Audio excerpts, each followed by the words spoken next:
Hello everyone, back tuning into today's video. Going to have a look at the weather next week to 10 days. In today's video, we've got signs of high pressure building to the north and west of the UK as we go through into the first week of November, start of November. Now, there's been a lot of chopping and changing about this period in early November, but it looks like we begin to firm up on high pressure to the north and west, which turns the winds into sort of a northwesterly, almost northerly type flow. So I think it will be turning cooler through the first week of November. Not necessarily desperately cold, but I think certainly an increased risk of frost at night, and maybe cold enough for wintry showers for Scotland. I'll show the detail in a second. Before I get on with that, just very quickly to mention the ads at Gadsworthids.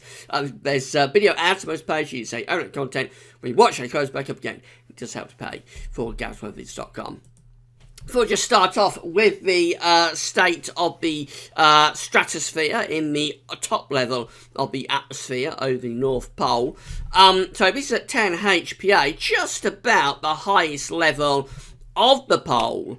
And the grey line here is the trend line, and that tells us that we are very much in a cooling phase of the year in terms of those stratospheric temperatures. So dates on the bottom of the chart, of course, through to the end of the year, inside of January, temperatures are generally dropping in the top level of the atmosphere over the North Pole, and then through the first half of the year, they tend to rise up like that. The black line shows us where those stratospheric temperatures have been. And you can see that they have been generally trending very close to the grey line. Actually, it went a little bit cooler than average in the stratosphere a couple of weeks ago.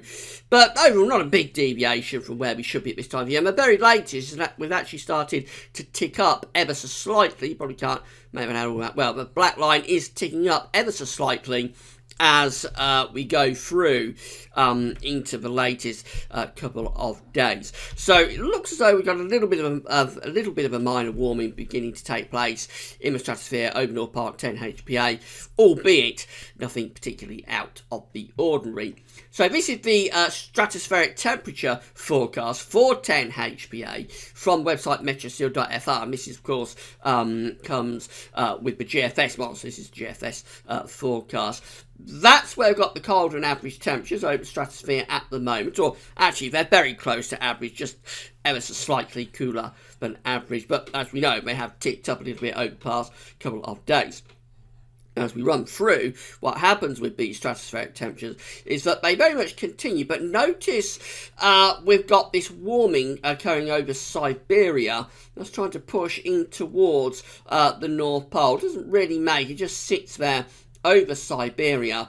But these temperatures over the North Pole are not excessively cold. They're only around average for the time of year. And so far, there's no sign of a big plunge in temperature over in the stratosphere over North Pole, such as we've seen over the past 2 or 3 years. Around this time of year, from November 2013 through 2014, 2015, we have tended to see big drops in temperatures occurring in the stratosphere over the pole at this time of year. It's one of the things that's powered the polar vortex and given us very mild westerly dominated winds. There's no sign of that at the moment. It just looks like we keep those temperatures around average, maybe even go a little bit warmer than average over the next week or so.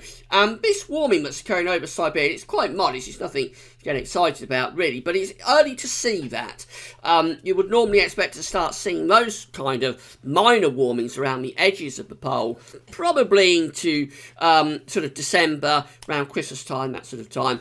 As we saw on the chart, the trend line, the temperature will be increasing from around January onwards in the stratosphere. So it's normally around December that you begin to get, or late December, that you begin to get these minor warmings starting to occur around the edges of the North Pole. So to get that at the end of October, inside of November, that is quite unusual to be seeing that. And it may mean that as we get through to December, we might be in for a sudden stratospheric warming. Of course, that's what we look for to help produce blocking. Mind you, we've had plenty of blocking over North Pole over the past few weeks without a stratospheric warming, to be honest. So, coming back to the next week to 10 days, these are the 500 mm height anomaly flow charts. We've got the ECMWF on the top, the GFS is on the bottom, 500 millibars, 80,000 feet. Area in the atmosphere, high pressure, low pressure, being drowned by a jet stream running above. Blue extrapolates low pressure and red to high pressure. So these are the mean flow charts for the next week to 10 days. This takes us to around, I think it'll take us to around the 9th of November, something like that, or around the 7th of November, I should say. So what we see is that we've got this big ridge of above average height sitting to the west-northwest of the UK. A trough is in over Scandinavia and central parts of Europe, and it means that the jet stream is doing something rather like that. So you see the jet stream is going on to sort of a northwest-southeast trajectory here, and by the way, this trough will be bringing an early burst of winter through into Scandinavia and many northeastern parts of Europe. I think it's going to get quite cold there next week, possibly with some early snowfalls. For us, the jet stream going on a northwest-southeast trajectory means that we're likely to have fairly cool weather, not desperately cold, because we're not opening the floodgates to the Arctic. To do that, we need this high pressure be centred up here somewhere. The trough needs to be around here, and we need to be pulling in a northerly wind. Not doing that, but it certainly looks like it's going to be turning cooler as we go into the first week of November. GFS is actually a little bit more extensive with that high pressure signal up to the northwest. There it is, that big area of red sitting up there. So it extends from the pole down in towards Greenland. There's that cold trough over Scandinavia and eastern parts of Europe. Got a cut off down to the south of us as well, around Spain. That could give them some quite wet weather. And overall, I think, again, we're probably opening the door maybe to more of a northerly type influence with that one, perhaps even a little bit northeasterly by the time you get through to around 10 days away. Certainly quite unusual charts at the time of year at the moment. You would normally expect this to be a very zonal period where we would be having high pressure down here, low pressure up here, and just bring the jet stream through off the Atlantic like that. And we're not doing that at all at the moment. So quite unusual charts that we continue to see. I've seen this all autumn, but we have very unusual charts, and this is continuing. These unusual patterns are continuing into the latter stages of the autumn. GFS temperature and precipitation ensembles the next 2 weeks. So the red line here is the 30-year temperature average. Above average with your upper air temperatures at the moment. Got a nice ridge sitting to our southwest, just at the moment. We'll be building over country through the weekend. Next week we see this drop in the temperature, a decline in the temperature quite evident. There's a lot of scatter there, but the trend is very much down, and that's, I think, as we're bringing down that northwest-southeast alignment of the jet stream. Precipitation shows lots and lots of dry weather for the rest of October. Really dry signal going start of November. That's 1st of November, just there. Beyond that, precipitation spikes are coming back, and that's in association with the jet stream. Again, it goes on that northwest-southeast alignment, so probably brings most of the settled conditions to the north and west of the country, with the driest conditions down to the south and to the southeast as well. Temperature anomalies for the coming week, going from the 26th of October to 3rd of November, looking milder than average. You'd expect that because it's fairly mild at the moment. Cooling down next week. I think these temperatures will tend to trend cooler over the coming few days. These are the mean surface temperatures for the next week. I don't often show you these, but it shows you that many parts of Europe looking fairly mild for the next week, from the 26th of October through to the 3rd of November. As we go through to the second week, which is the 3rd of November through to the 11th, what happens is that it starts to turn much cooler. Notice the blues coming into Scandinavia and much of Western Russia, Northeast Europe. So going really cold across Scandinavia and Northeastern Europe through that first week of November. And this colder air is backing into Central Eastern parts of Europe as well. And even out in the west, we are turning cooler compared to where we are in week 1. it turns cooler in week 2. So I expect these anomalies to be trending, particularly for Scandinavia and northeast Europe, to be trending colder over the coming few days. Precipitation anomaly again looks significantly drier than average. How often we said that this autumn, been a really dry autumn. This is continuing at least for the next week, particularly, of course, western parts of Europe.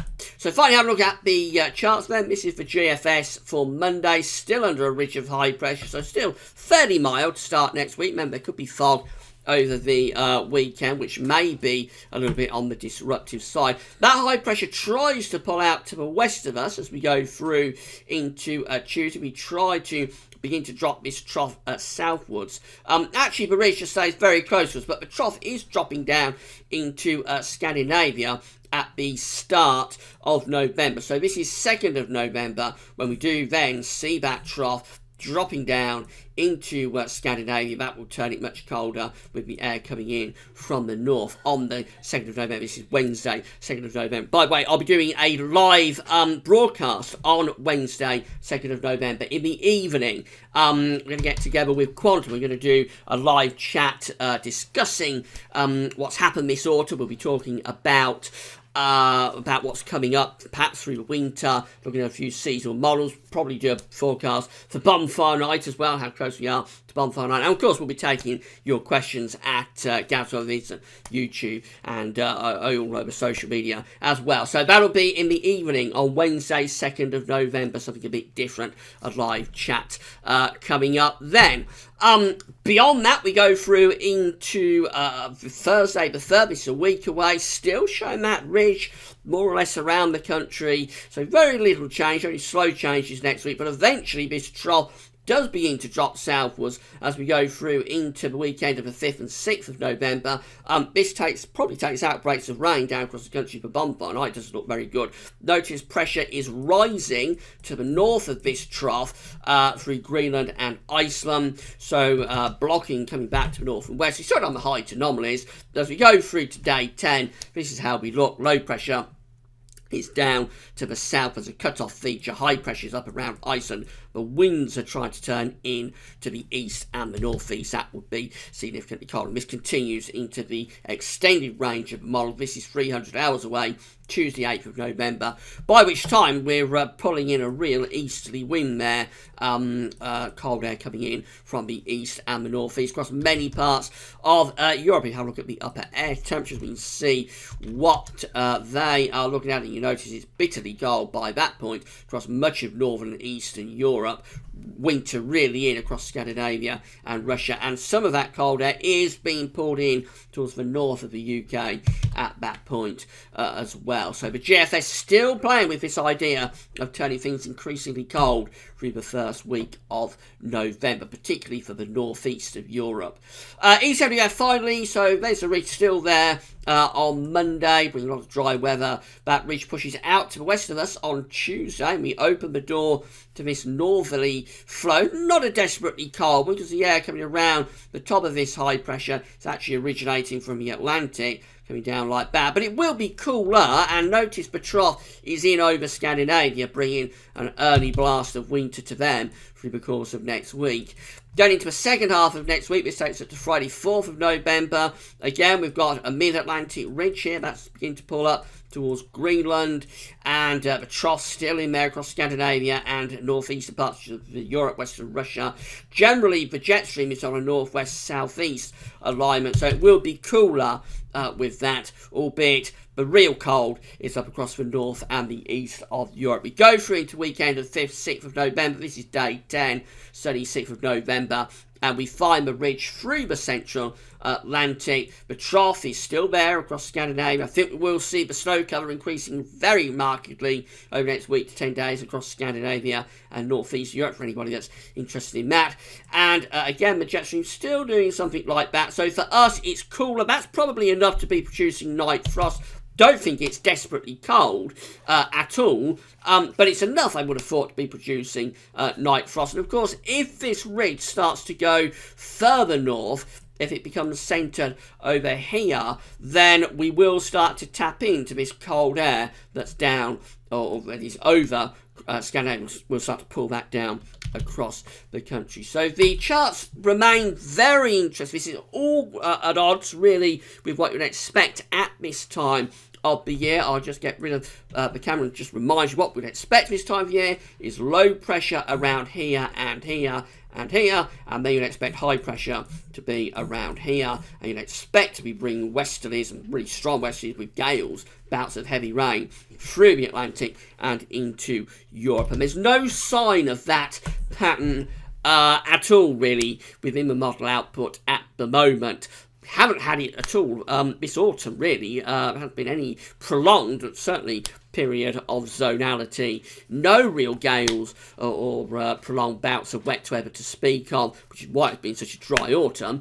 But these charts and these scenarios that we've got going on at the moment, really unusual for the time of the year. So where this is going, got to wait and see. But if this does carry on through November into December, it's not impossible that we could have some really quite cold weather as we come to the end of the year. I certainly wouldn't rule it out. Probably not a December to remember, not a December 2010. That was at the really extreme end of what is possible in terms of cold weather. But I reckon we are probably on course for, at some point, a pretty potent cold spell in the next week. In the next few weeks, so wait and see what happens with that. Right, I hope you enjoyed the update. Bit of an extended one, but it's a very interesting scenario, an unusual scenario we've got at the moment, so I thought I'd just talk a bit more about it for you. Tomorrow it's JMA Friday, so I'll have a look at the month ahead with Japanese and CFS V2 models, but that's all for now, and thanks for watching.